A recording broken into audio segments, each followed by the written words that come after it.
Unlike fanny packs, bowl cuts, and troll dolls, the sensation is back, only at Zaxby's. The Sensation Salad and the new Sensation Filet Sandwich features hand-breaded chicken, Asian slaw, wonton strips, and citrus vinaigrette, and both are served with an egg roll. The Sensation Salad and the new Sensation Filet Sandwich meal for a limited time only at Zaxby's. And skip the line when you order ahead on the Zaxby's app or on Zaxby's.com.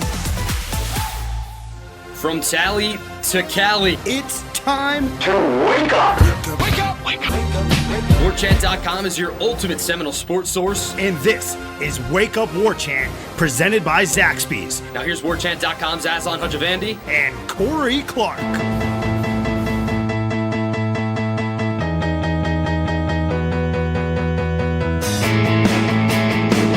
Wake up! What up, everybody? It's Wake Up War Chant presented by Zaxby's. I'm Aslan Hajavandi along with Corey Clark. We are Wake Up War Chant, part of the WarChant.com family. Use the promo code WarChant30. That'll get you 30 free days of access to the ultimate Seminole sports source. Unfortunately, there is no promo code to give you free delicious Zaxby's, which is indescribably good.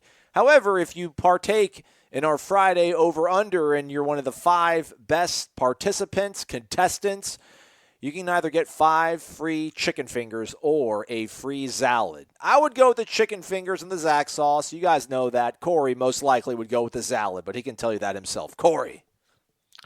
What's up, Aslan? How are you doing, buddy? Good, man. Actually, no, I'm not. I'm doing good. This is a very anxious time in the kingdom of Seminole land and whatnot. A lot of trepidation, lots of anxiety, lots of infighting. You don't know what is what. By no means do we want to see this thing project and finish out the way we've been talking about in the last few days. It kind of feels ominous. But then, part of me thinks, what if this all does get turned around? And then we have to sit here and I don't know, like if Willie's rolling, next year 4, do we do some sort of, I don't know, quasi-inside joke or anytime do we just play old sound bites of me checking out on his tenure and just thinking it doesn't look good? Like, what do we do? Sure, man. Laugh We at could do ourselves? that. If they're like top 5 in the country in a couple years and Willie's really got this thing rolling, yeah, we could go back and play some old clips from these last, 7 or 8 shows. I think that would be it would be funny. We can own up to it. We admit mistakes. We make mistakes all the time. And neither one of us have actually said it's over. There's no chance. This season's a wrap and this tenure is a wrap.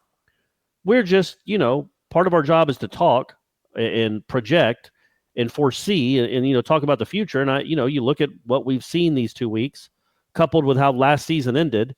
You worry that this thing is completely off the rails, and this game is a really, really big game. Not even a big game, man. Win or lose, their season's the season. It's going to be a telling game, in my opinion. A very GPS telling game. A GPS game, if you will. Let you know where you are on the map. Okay, I see what you're doing there. I like it. Hey, let's talk about something on social media. Florida State alum Corey Fuller, he posted, "Who remembers just beating Jacksonville State at home? That was a subdivision team!" Exclamation point. I should read with more energy. "We weren't rebuilding? Who remembers Wake Forest beating us 30-0 in Doak? Who remembers Jimbo blowing a championship season at NC State up 16-0 at halftime and lost 16-17? Who remembers Bobby's last year with Jimbo as offensive coordinator? E.J. Manuel saves the season with his legs to go 6-6. That's almost 5-7. Y'all are ridiculous, and I'm sure some of you don't like Taggart for reasons outside of football because 14 games on a rebuilding project is ridiculous. Look around the country. UCLA, Coach Kelly. Nebraska, Coach Frost. They won 4 games last year, but the NCAA gave them preseason rank, and look what Colorado did with the comeback. Look at Tennessee and Pruitt. LOL. Mullen at Florida. Forget the record last year. UF looks very overrated and ranked because they're in the SEC. I haven't been dissatisfied with not one of his recruits yet, which are sophomores and freshmen. Helton, Woodby, Harrison, Samuel, Gaynor, other young linebackers, Thompson, Lucas, Moore. Wait until these guys are the leaders of other Taggart recruits. Miami and Florida have given coaches 5 years. We are on 14 games. LMAO. Ridiculous. Yeah, some solid points there, especially about the recruits. That is a good point about the recruits, and that Taggart wants to get his guys in, and you can imagine in a couple of years a Dante Lucas led football team would be that might be a different looking football team. You know what I mean? Maybe the DNA changes a little bit when you have these kind of guys, but the things he brings up in the beginning of the post. Okay, you can bring up Jacksonville State. Well, they fired the legendary head coach later that year. Yeah. And yeah, we remember that game. That was an all-time almost low moment. Now, remember the next week, though, I brought this up on headlines. After that Jacksonville State near loss, you remember who they played the next week, don't you? I don't, Corey. I don't have the At brain. BYU. Was it at BYU? Okay. I was actually, if I had to BYU guess, was like 12th in the country or 14th in the country, and Florida State stomped them. And who was the coach of that team? Robert Klecker Bowden? Or no, that was, yeah. No, the BYU team. Oh, Bronco Mendenhall. Just saying, man. Just saying. There might be a little serendipity going on here. Now, it didn't end up mattering that season because that was a nice win, but that 2009 team ended up getting Bobby Bowden fired. And then, yeah, I would hesitate. Jimbo's, NC State debacle is nothing compared to this. They were number 7, by the way, Corey. They were number 7 BYU. That's crazy. 7. Yeah, how did BYU get to be number 7? And then how did they give up 54 to that team? Man, Christian Ponder, bud. That's an all-time weird Florida State result. But yeah, so I get that, man. 14 games isn't enough time. It isn't. I would never fire anyone after 14 games. I wouldn't fire anybody after 15 games. If we're at 20, what would that be? 24 games. Correct. And he's followed 5-7 with 4-8 or 3-9, and they don't look like they've made any real adjustments or improvements. It's obviously it would be on the table, 100%. And Florida State's Florida State, man. The problem is that you have to believe, not we and not fans. John Thrasher and David Coburn have to believe that he is the right man for the job and that he is very, very close to turning it around. And I don't care what the fans say. I don't care what the people in the media say. This guy knows what he's doing. I believe in his vision. He's going to turn this around. We're going to get a 10th coach, and this thing is about to take off. Yeah. But it's on them, and none of us would be surprised if they don't have any belief in him right now. So right. This is an important game, because if his team turns into the team from last year that loses every game by 4 or 5 touchdowns and just quits and shows no competitive spirit, that's going to be tough, man. It's going to be tough to sell. You want more serendipity, Corey, with your whole 2009 Bronco Mendenhall loses, good win for Bobby. Really got the loss that really sunk Bowden was USF. Their head coach, Jim Leavitt. Maybe Jim Leavitt will come to save the day. Was Leavitt still there in 09? Yeah, I guess he was, yeah. Oh, yeah. Maybe Jim Leavitt will. Maybe that'll be what it takes. So, I mean, there's real credence to what Corey Fuller says in some of that. There really is.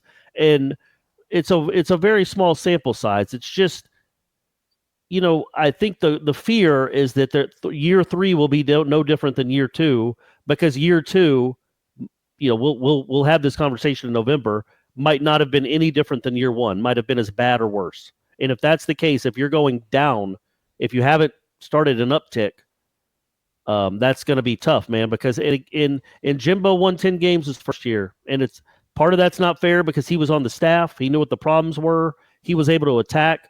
Even in the midst of not being the head coach, he was making plans and getting plans in place for how to run this program. But, I don't know that 2010 team, the 2009 team, I should say, was any better than the 2018 team. And yet Jimbo turned that 2010 team into a 10-win Peach Bowl winning team. And then he was kind of off and running with a 3-game hiccup there in 11. But so it's not really apples to apples there. At the same time, yeah, man, we don't know what's going on. 14 games is too soon. It's how they've looked through the first 2 games. I mean, they just beat Louisiana Monroe. Man, okay, fine. But they beat Louisiana Monroe by a point in a game that was a really big game for them to prove to their fans that man, we're different this year. We can overcome a loss and we can bounce back from adversity and throttle people. And then they go to overtime and have to miss extra point. Man, it's not apples to apples. Jimbo's teams didn't have, Jimbo Fisher head coach teams did not have, that I remember, any scares like that against bad teams in year 1 or year 2. Right. Well, that's like bad teams, not Wake Forest. I mean bad teams. If 2010 Florida State goes 5-7, and then 2011 Florida State starts off 1-1 with a 1-point win over Sunbelt team, we're probably mobilizing the forces to overthrow Jimbo. It's just I think that's. Well, and again, I always bring it up. Context matters, but if 6 of those losses had been just abhorrent failures and just non-competitive messes, yeah, maybe, certainly. I mean, there were people after that Wake Forest loss in 2011. Man, the bandwagon wasn't full of a lot of Jimbo Fisher fans. No, I was quite disappointed. I thought didn't we? I thought we brought. I think he was 12-8 at that point. I think he was 12-7 or 12-8 in his career. Yeah. And 2 of those wins were against like a Louisiana Monroe type team. Right. So in a Sanford. So he was like 10-7 in his first 17 games against FCS opponents. Now, his team wasn't going up to Wake Forest and losing by 5 touchdowns and being not competitive. Right. His team was competitive in all those games except the Oklahoma game that I remember. And that was a big deal too, by the way. I was looking that up. Just not that we need to make this a Jimbo Fisher show, but one of the big moments for him was that Oklahoma game. His second game as a head coach was an embarrassment. Oh, yeah. I mean, they were rolled. Terrible. Mark Stoops looked completely overmatched. Bad. And they gave up 37 points in the first half. It seemed like Oklahoma could have scored 100 if they wanted to. They lost 47-17. They got obliterated. The only reason that they didn't score 70 is because Bob Stoops was coaching against his brother. Yeah. So you're like, oh man, this isn't going to be a quick fix at all. This defense is still a train wreck. Yeah. The next week they gave up 10 points to, I think, BYU. And then the week after that, they posted a shutout. So you saw immediate corrections. Now, they weren't playing Oklahoma, sure, but they were playing Division I athletes, FBS schools, and they didn't just completely have no clue what they were doing. They didn't just give up and say, we're a terrible defense. How many first downs do you want to get today? They rebounded from one of the worst losses in program history at the time to give up 10 points total the next 2 weeks. And that kind of was okay, Jimbo might have this thing rolling. Mark Stoops certainly knows what he's doing. So, yeah, they're different, but no, I hope nobody thinks that we're calling for Willie Taggart to be fired after 14 games. All we're saying is that if this season goes where we think it has a chance of going, there will have to be decisions made in November. If you go 3-9, 4-8, 5-7 again, there will be big decisions that have to be made about the future of this program. I'm going to keep driving us into the train wreck that is Jimbo Fisher. We're going to take a question. Oh, boy, all right. From the Renegade Express, which is brought to you by First Commerce Financial. But we're going to do the whole show tomorrow. I just want to pluck one out of here just to, I guess, stay on brand for today. And also to remind you folks to post your questions. Also call, I promise. Sevy, if you're out there, call us. Leave something funny. 850-792-5730. I'll play it on Friday, I promise. I've been slacking on the voicemails. They're there. I just haven't integrated them into the show properly. I do apologize. But True Knoll, this is long. There's like 5 graphs, Corey, so buckle up. Oh, boy. Here we go. Well, let's read it now because we don't have a lot more to talk about. And then, because we don't want to do a 2-hour show tomorrow. Anyhow, morning, fellas. I'll get right to it. Aslan, big fan. Have enjoyed your takes from the beginning. But I got to tell you, man, the way you downplay the culture issues and general mediocrity of the team in the final Jimbo years is some serious revisionist history. Do you not remember the promise notes, academic issues, constant flirtations with other schools, blowout losses, conference record his final 3 years, complete failure to recruit FSU quality quarterbacks, linemen, and linebackers, total collapse of FSU players being drafted, keeping Rick Trickett on staff for a decade, and Charles Kelly as his DC for 4 years? I could continue, but the Jimbo FSU history didn't end the night before the blowout loss to Oregon. It continued for another 3 seasons of mind-numbing 16-play, 54-yard drives on offense and uninspired, listless defense. Total mediocrity, 3 seasons, and in the end, he tossed his Christmas tree beside the road, flipped off the FSU fan base, caught the first private plane jet to College Station. Still love you. You too, Corey, but you got to stop pretending that stuff didn't happen. Jimbo stabbed this program right in the gut To be fair, Taggart has come in behind him and isn't exactly stitching up the wound. It feels like Taggart was just the wrong guy at the wrong time. It feels like he's going to fail at his dream job. But, man, he was dealt a really, really bad hand. Both things can be true. I listen to you guys every morning. I just need to get that off my chest. Keep up the great work. Yeah, I remember all that. I remember it. But I also remember beating Florida a bunch. I remember beating Miami a bunch. I remember winning a national title. So these things kind of, to me, to a certain degree, offset. I remember the promise notes, and they still ended up winning 10 games, beating the Gators, going to a New Year's Six Bowl and winning it. And with all those cultural problems, he was even a tough whistle away from beating Clemson and probably winning the Atlantic, and who knows, maybe even in the playoff picture. And we're comparing it to beating Louisiana Monroe by 1 point. You know, winning 10 games in a season. Is Willie going to win 10 games in 2 years combined here? I do remember they almost kind of lost to Willie Taggart the week after ran the promise notes. That was embarrassing. The academic stuff, making these kids not go to school, it's embarrassing. Flirtations with other school, whatever. It was annoying. I didn't like it. I get it, though. It's all about leverage. You want more stuff. You feel like you're not being appreciated. You need to leverage your way into getting things. Keeping Trickett around, I mean, you know, what do you do after he wins your national title? You kind of let him hang on for a few years. The Charles Kelly stuff, yeah. What are you going to do? You have an awesome coordinator. Apparently his wife, though, tells him, makes some sort of ultimatum. You got to leave town. Jeremy Pruitt bails. You know, you're in a tough spot. It's January, February. You need a new coordinator. Keep this guy rolling. I guess. I still don't think that's what he wanted to do. I think he wanted Jeff Collins. I don't know if he had the money and the resources to get that done. But again, you know, he turns around and after 15 thought Charles Kelly did a good enough job in 2 years to keep him on board. But, you know, there's all these sorts of different variables. It's different than going into your coach's office that doesn't run a certain scheme and be like, yo, run this scheme now, even though you've never done it before. Because you can't fire him because you've already spent, you know, 7 figures on fixing your offense. I remember all this, and I get it. It wasn't set up the best. But as you know, I think Corey's maybe mentioned a half dozen times now, on you know, throughout the year and a half, 2 years we've been doing this, like you're allowed to change things. You're allowed to improve your situation as a coach. You don't inherit a mess and then simply keep stirring it or just, you know, using a dirty mop and just slopping it around the floor. You can rinse off the mop. You can clean it up. And he's done it with the academic stuff, the APR stuff. Football-wise, though, there's nothing you've seen. Through 16 games, it looks like things are trending in a good direction or they're right around the corner. They're close, man. That wheel is turning. I just, you know, so those things, maybe I'll admit I probably don't criticize Jimbo enough or give Jimbo or Willie enough slack. But I think maybe in this regard, I'll meet you in the middle. Okay, I see what you're saying, but I think you need to maybe kind of come towards me a little bit and realize that it shouldn't look like this in Game 16 or Game 14, sorry.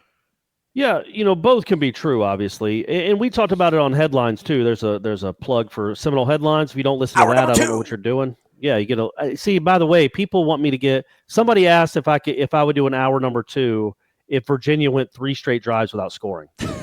And I'm like, I can't lower my standard. I think that's what kind of hurt the program to begin with. The last hour number 2 I gave was when they held Miami to like under 23 points or whatever, 25 points in the block at the Rock from 16. Yeah. So I feel like me lowering my standards a little bit for the hour number 2 has had the whole program lower its standards. But when it comes to Jimbo and Willie, at this point, it really doesn't matter. We are coming up on 2 years removed from Jimbo being the head coach here. I mean, frankly, he wasn't much of the head coach starting after Francois got hurt in 17. Yeah. So we're right about the 2-year mark where Jimbo checked out at Florida State. It's been 2 years now. He did do some harm. I don't know if it was irreparable harm, but he did harm. And, you know, we had the discussion on Headlines about would it be any different right now if Jimbo was still the head coach? My position is, yeah, sure. They might have won 6 or 7 games last year. They probably would be 2-0 right now, and they wouldn't have beat Louisiana Monroe by 1 point. But I wouldn't think they're going to go up to Virginia and win. I think they'd finish with another 4 or 5 losses because it had gotten stale. And the guy that's at Texas A&M, this was the point that Ira brought up, the guy that was at Texas A&M now, the guy's there now, isn't the guy that was here in 17. He needed a reset. Yeah. He needed to get away. Like, this place wasn't for him anymore. He had gone through an awful, nasty divorce. And he felt, I'm sure he felt underappreciated. He was tired of fighting all the time. The people that were fighting with him all the time were tired of it too. And it was just a break. It was time to go. It was just time to go. But he did some things that Willie's still having to try to clean up. They both can be true. It also doesn't mean that Willie just gets, 4 years to figure things out. And like, oh, man, I was left a mess. Well, okay, but, Mac Brown was left a mess. That dude's 2-0 with 2 good wins with a true freshman quarterback. Yeah. So both can be true. I can't imagine the North Carolina locker room was a great place full of winners. Those dudes know how to win. They went to North Carolina to play football, for crying out loud. They accustomed to winning. You know what I mean? So they both can be true. Taggart obviously deserves blame. Jimbo deserves blame. That dude that we see at Texas A&M, that dude from 2013, was gone. And you weren't here, and I'm not saying that as a negative. You just weren't here. It was toxic there the last three or 4 months. It was just dealing with him on a day-to-day basis. It was just different. Everything felt different. It seemed like it was just falling apart. And I don't know that that guy was ever going to turn it around and Florida State was ever going to become a top 5 program again under that Jimbo Fisher's watch. Not saying it can't happen at A&M because now he's refreshed, he's rejuvenated, he's away from Tallahassee. Maybe it happens. And he's got everything he'll ever want. He's got Elko as his DC, so good for him. But just because Jimbo deserves blame, plenty of it, it doesn't absolve Willie. Like, again, they got worse last year, not better as the season went on. They finished the season getting blown out by everyone. They start this season up 21-3 and then blow a huge lead at home. And then do what they did last Saturday. We don't even need to go over it. So, Willie deserves some time, sure, but I don't know that there's an excuse to look like this when there isn't. There's no excuse to beat Louisiana Monroe by a point in overtime with the talent that you have on this roster. There just isn't. And it ain't like this is your second game. You've had a year and a half now to try to figure out what you are and what you want to be. And there is very little hope right now among the Florida State fan base. Hope he proves them wrong. So both can be true, right? Yeah. Let's talk about the here and now. But first, let's do it. At Birch Orthodontics, they know what a difference a beautiful and healthy smile can make in your life. They take the time to get to know you and perform a thorough exam so that they can make an individualized treatment plan just for you or your child. They use the latest technology in a warm and comfortable environment. So whether you are interested in traditional metal or clear braces or clear aligners, they can give you the smile you deserve. They know investing in your smile means investing in your future. And at Birch Orthodontics, they are honored to be a part of your smile journey. Serving Tallahassee for 16 years and supporting the Noles since forever. Check them out at birchorthodontics.com. BURCH orthodontics.com. Welcome back. It's Wake Up War Chant, presented by Zaxby's. I'm Aslan. Corey's the other guy. Or he's Corey. I'm Aslan, the other guy. Depending. It's all about marketing. It's all about your frame of reference. All right, Corey. So we were able to speak to Kendall and some of the offensive guys on Tuesday as we bring you the show for the Wednesday. We'll speak to Harlan, we hope, and some defensive players, and we'll bring that for you tomorrow. I put this on the production show call sheet. The whole Trey McKitty lining up backwards thing. I really wasn't lined up backwards, though. You wrote a little write-up on it to give the folks something out there on a slow Tuesday, if you will. I didn't listen to him because I didn't interview him. You listened to it because you wrote the story. Like, was he defensive or was he jovial and laugh and like kind of happy-go-lucky about it? Who, Briles or McKitty? McKitty. No, McKitty kind of laughed about it. Briles was defensive. Yeah. Trey, on it. Really Saturday, was that a design, like a trick play? Yeah. I've gotten a million messages about that, but this was a line that messed up, and then Eric gets set so the defense is see our formation for the play. So there's nothing wrong with me. I definitely didn't line up the wrong way on accident. I'm not really worried about what everybody is saying. I know what I was doing. I know what we were trying to do. So. But yeah, McKitty kind of laughed about it. But the problem with that, and this is just a perfect example of something like this. So on Tuesday, I drove up from Tallahassee up here to Atlanta. My son had a baseball game that I didn't get to see. I got to see like the last 10 minutes, and they were playing a team that's stacked. So anyway, they lost. But I was talking to this coach after the game who doesn't know much about sports or anything, really. Doesn't know much about football. He's just loud with a bunch of tattoos. Nice enough guy, but just doesn't know a lot about football. But he knows what I do for a living. And he goes, dude, what's up with Florida State? And I'm like, man, what do you mean? They won. Big win, 1-point win. And he goes, yeah, they beat a high school team, and then they got receivers lining up the wrong way. Like, what's going on? This is a guy that doesn't watch college football. At all. And he lives in Georgia. He doesn't live in Tallahassee. He lives in North Georgia. And he knows about that play. That's the only real. It was an unfortunate, it was optically really, really bad. Because it's just another punchline. Of course he didn't, the ball wasn't snapped with him lining up that way, obviously. But he was lined up that way. And, McKitty said he got 1 million messages on his phone about it. And he's like, I do know there's nothing wrong with me. I do know how to play football. I did go in motion and line up where I was supposed to line up. Okay, that's fine. But it was just the optics of it. It was a still photo in 2019.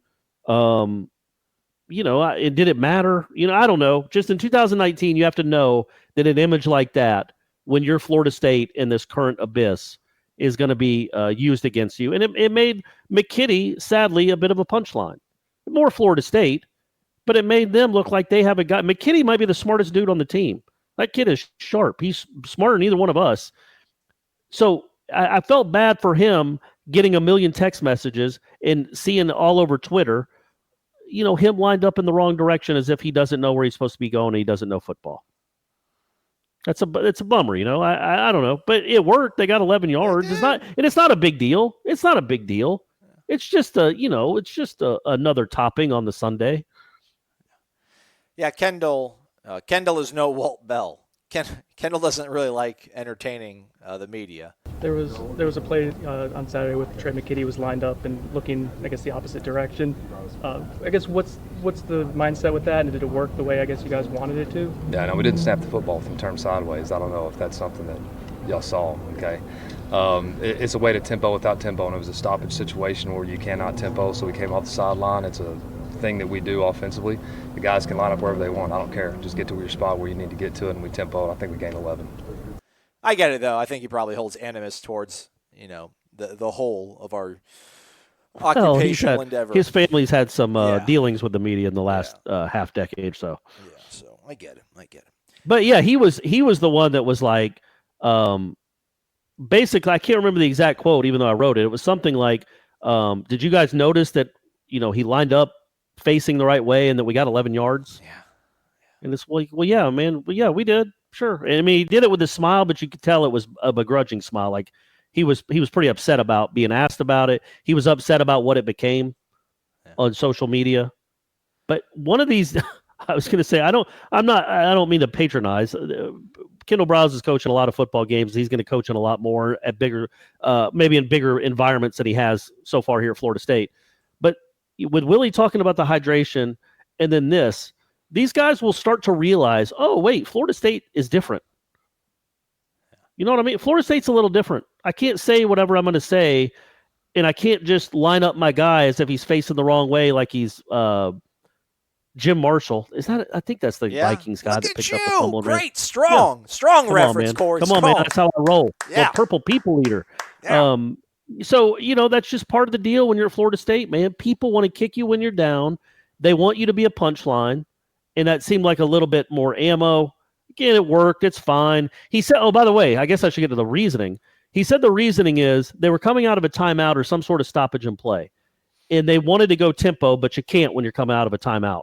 So they just wanted to figure out some way to confuse the defense. So that's what they came up with. And he said they can line up anyhow. They can line up however they want. They just have to be in the certain spot by the way that the ball is snapped. Yeah. So that was the thinking there, is just do something odd and unique to make the defense a little confused for a half second. Like, wait, is that guy going the wrong direction? And then you try to play off that. And again, it worked. They got 11 yards. I don't know. I mean, I shouldn't say it worked. I'm not convinced that if McKitty just started over there, that the play would have been any different. But, it gave everybody a a still shot that will live as long as the two Gator guys blocking each other. Yeah. That's what happens, right? When proud programs go through this kind of stuff. People like to poke fun. Yeah, it was like when Arkansas State did the whole fainting goat thing on their punt coverage, but at least the Florida State play ended up working out. It was funny. I did ask Trayshawn Harrison because I'd spoken to Kendall and he talked about they can do whatever they want. They just, like to your point, they need to be at some spot to properly line up. And I asked him, he kind of went full Rick James on me. I'm like, would you have done what Trey did? And he's like, nah, probably not. I probably would end up doing something like he did. And I'm like, wait, what? Like, yes or no? But I was just trying to have fun with it, and it was, 8 a.m. My brain doesn't function right. But yeah, I've been thinking about it too, Aslan. Like, maybe there's a way they can make a play off that, where against Virginia, it's the same formation. He's lined up facing the wrong way, and then he just runs a go route to his own end zone. Blackman takes the snap and throws it to him. Like a 40-yard bomb that hits him right in stride, which I guess would be a tall sweep because it's going backwards. It would be a rushing attempt. How does that play out? Picture it in your mind. You're at the Virginia 25-yard line, and you just throw a go towards your own end zone. Do all the defenders rush towards you? Probably not too much because they don't want to over-pursue. Do you just hang out for a while? Yeah, and then they probably just slowly, kind of like you're a wounded animal, just slowly circle you and then bring you down and neutralize you. But they don't want to get, none of I feel like the whole team would rush towards them. They probably don't even know what happened. And they're like, because half the guys aren't watching the ball anyway. They're like, oh, it must have been a fumble way back there. Let's all go rush towards it. And then he just whizzes it downfield for a 60-yard touchdown because all the defense is on the other side of the 50. Huh. You see me working here? You see me working? What I was thinking is you have Trey line up the way he was, obviously facing your end zone as opposed to the attacking end zone. And you bring Keyshawn or DJ in motion, like jet motion, and you fake the handoff to them, and you throw a quick strike to Trey, who still has his back to the defense, and then he just basket tosses it underhand. It's like a hook and ladder, because everyone's going to kind of bite at the jet action, and then he goes to Trey, and they're like, oh, go after him. But then he just throws it blindly to DJ, and then DJ's gone. So we'll see. DJ, the key is DJ goes in motion doing cartwheels. Okay. There you go. Because that's really going to frazzle the defense. There you go, Kendall, as you get ready to head on to the practice field, as you listen to Wake Up War Chant in your locker. Give you some ideas. Yeah, some ideas, KB. Hey, found this somewhat interesting. Willie talked about it on Monday after watching film, said that he felt James did make better reads, better decisions. And Kendall echoed the same sentiment, which I found interesting because I would have thought that, despite the fact that they got shut out in the second half, I don't know if it's just the stats of it all, but James played so well in that first half of the Boise game that I almost can forgive the lack of production in the second half. But both Taggart and Browse seemed to be happy with the way James played or the growth he made from week 1 to week 2, despite the fact that he turned the ball over twice or 3 times. He threw 2 picks. Did he fumble once, or he just threw 2 picks? I don't think he fumbled. Yeah, I think he just threw 2 picks. Keith Gavin was the guy who fumbled. So that was a bit interesting, don't you think? Yeah, I didn't get the impression that I remember being on the field talking to just random Florida State people on the field in the fourth quarter thinking, there's a chance that Hornibrook will have to get a look this week. But it didn't feel like there was a great that Blackman had a very good game overall. But then when you sit back and look at the numbers, and the one interception was not his fault. That's not a bad game. What did he throw for? I don't know what he threw for, 270, 280, 3 touchdowns. He's got 6 touchdowns in 2 games. He just is what he is. He's not a superstar. Right. He's serviceable to could be good.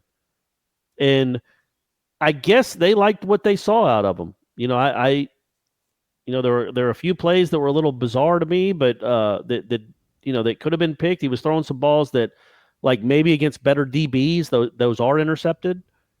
But I guess they liked, and they do deserve credit. Now, most of it was Cam Akers, but for scoring the touchdown there to retake the lead in the fourth quarter, I think he hit Terry on a couple passes, and then Akers on the screen, and making that pass to McKitty in overtime was a big play, but saved him the game. Yeah, they put 14 points up in the fourth quarter. And on third down, that was a big play. So I guess he played pretty well. Just in the course of it, it doesn't strike you as in either one of those games really. Was I ever struck like, wow, Blackman's really playing well, like he's really dialed in. But then you look up and you can't really argue with the results. Yeah, I don't know if just the fan he's got to base... keep it, by the way. He's got to keep it a few times on the read. Well, I asked Kendall about it. Kendall said that it's not the fact that he's not willing; it's that it really hasn't presented itself. I mean, the first touchdown of the game, he ran it in. So I don't know if there's something that Kendall can do to scheme it more or to build some more of that run action in for him. But I kind of asked Kendall about that. The James Blackman thing just continues to perplex me because I would think even the most optimistic fan out there realizes this team probably isn't going to win the national title nor compete for it. And I realize when special things happen at Florida State University at football seasons, it's because there's really exceptional quarterback play.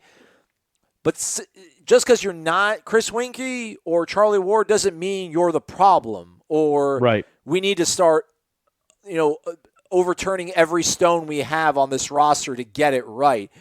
You said it, man. The only way Alex, I think, becomes a better option than James is if he sees something much quicker than James does. If he's able to diagnose the defenses and make throws quicker and more, not accurately in terms of physically, but just mental clarity of knowing where the ball needs to go. And I don't know if there's that. There's no way a guy who just showed up 4 months ago is going to be able to build that up when he's getting second-team reps because you still have to get James ready as your starting quarterback. I just think that of all the things to kind of worry yourself about, I guess just the easy thing. The quarterback, fix the quarterback. If the quarterback plays better, everything will be better. True, I just don't think there's a better quarterback on the roster. And all told, I mean, again, he went 30 for 40, 282, 3 touchdowns, 2 picks, and he ran one in as well. That's a good game. That's a good day. That's good. That's good production out of the quarterback. Speaking of production, defensively, that's what everybody wants to see. We'll speak to Harlan, hopefully, on Wednesday morning and bring you some stuff to talk about on the Thursday program along with Renegade Express. But according to our own Gene Williams, the founder and administrator of warchant.com, it does sound like personnel change is obviously something that was hinted at. You wrote about earlier in the week. Maybe one of the things that we have some sort of specificity on is the likelihood that Jaleel McRae will see more action at one of those inside linebacker positions. I haven't really been all that bullish on Jaleel, despite the fact that he had a pretty strong spring and he's played, 7 or 8 reps in games, but he's done quite well in each single one of those snaps or reps he's been out on the field for. I kind of worry about his durability. He was, a bit injury-riddled throughout his high school career, but, guys sometimes can turn around when they get to college. But you never want to be the guy that's like, what do you have to lose? Just you might as well. But this feels like one of those things where it's hard to imagine it would be any worse because, I would think we talked about it on the program yesterday, like where's this aggression? Where's this reckless abandon? He seems like a kid who, whatever he would lack in terms of knowing assignments, who really does know their assignment right now, he's a kid that seems like he'll probably play every, ounce of energy he has in attacking the ball and would be able to probably keep his head cool as well. Yeah, and I think also he will take on blocks, I think. I mean, I don't know. We'll see. He in the spring game, he looked like somebody that would take on blocks and fire. Just fire downhill and try to go make a play. If he chooses the wrong gap, then obviously that does you no good. But look, you can't just keep running the same group out there. It's awful. It's awful. Jane Large-Woodby is not an awful football player. He has not done a good job at all at linebacker in the first 2 weeks. If you go back and watch Florida State game film, not like the coach's film, I'm just talking about the stuff that's on YouTube, and actually watch him, it's a position he's not familiar with, man, and it looks like it. And McRae seems like a guy that's played linebacker his whole life. He understands the position a little better. He's more willing maybe to use his body. He's bigger. Woodby, again, needs a place on this team. But you can't keep running this group out there, man, because what are you doing? You got to make changes. And I just think, and I'm of the opinion of why not. It doesn't mean you're punting on the season either. It means that how could it be worse? How could your run defense be worse? Unless McCray lines up and faces the wrong direction and does a bunch of Trey McKitties and just starts, Dontavius Jackson is facing the offensive line and McCray's facing the other direction or facing sideways. Otherwise, there's really nothing he could do that would make this defense any worse. I can't fathom how he could. What, you got any ideas how he could do it? How could the defense be any worse with McCray in there? Just if he ran away, if he just ran to the sideline. Like if he just fear of flight kicked in and he went flight. Yeah, he literally ran to the Florida State sideline and said, I don't want to do this. I'm not ready. I ain't ready for this. I don't want this. I don't. That's it. Yeah, that's it. Or lays down and does snow angels. Don't foresee that happening. So we'll try to get some clarity out of Harlan. Check out warchant.com. We'll have live updates from practice. See if we have any personnel stuff to sort of forward over to you folks. We do also expect, usually they update the depth chart on Wednesdays. We'll see if any of this sort of stuff is illustrated or illuminated in the depth chart. So we'll bring you all the information, again, on warchant.com. If you're not a member, use the promo code warchant30. Corey, we'll reconvene tomorrow. Renegade Express, get your saddle ready. I think it's going to be a long ride on the pony. I can't wait, buddy. I can't wait. He's Corey. I'm Aslan. Thanks so much for listening to Wake Up War Chant, presented by Zaxby's. WarChant.com is the ultimate inside source for FSU football and recruiting. And now you can get in on the action for free for an entire month. WarChant.com is offering a risk-free 30-day trial subscription. Get full access to the #1 website covering the Seminoles just by entering the promo code WarChant30. That's WarChant30. Sign up and get in on the world's most active FSU message boards. Receive breaking news, stories from our award-winning staff, plus get exclusive interviews and videos. Just enter the promo code WarChant30. WarChant.com, your ultimate Seminole sports source.